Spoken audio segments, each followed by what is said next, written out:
Tonight, in a few hours, co-workers and friends will gather to remember a research medical nurse who they say contracted COVID-19 after treating patients with the disease. KCTV5's Betsy Webster is live at Research Hospital, where that vigil to honor a remarkable woman will be held. Betsy.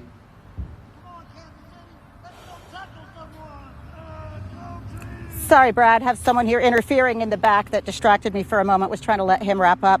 Celia Yap-Banago has been a nurse here at Research Medical Center for 40 years now, up until her death earlier this week. If you look behind me, you can see a sign that speaks to the contributions and sacrifices that medical professionals are making. Union reps say Celia was just 1 week from retirement when she died of COVID-19, which they say she contracted from a patient she was treating. The hospital owner, HCA, has not confirmed the diagnosis, but said they are thinking only of her and her family tonight. Celia's Facebook page made it clear she enjoyed travel.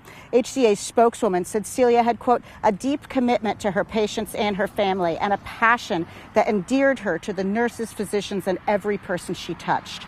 The union contends that commitment is what led to her death because they say HCA failed to provide proper protective equipment. Several research nurses protested on that very issue earlier this month, standing far apart to follow the rules of this time in our nation. It was part of a nationwide protest at 15 HCA hospitals across the nation. A local union rep says availability has improved, but not enough.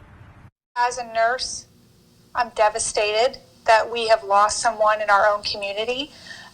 This just underscores our need to further fight for the protection that we need.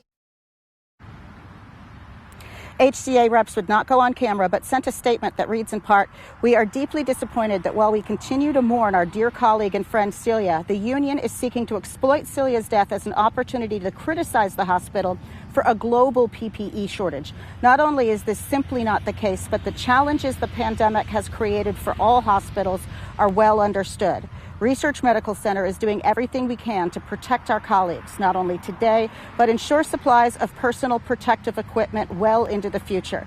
Our preparedness and planning started months ago, and since the outset of the pandemic, we have followed CDC guidelines for PPE.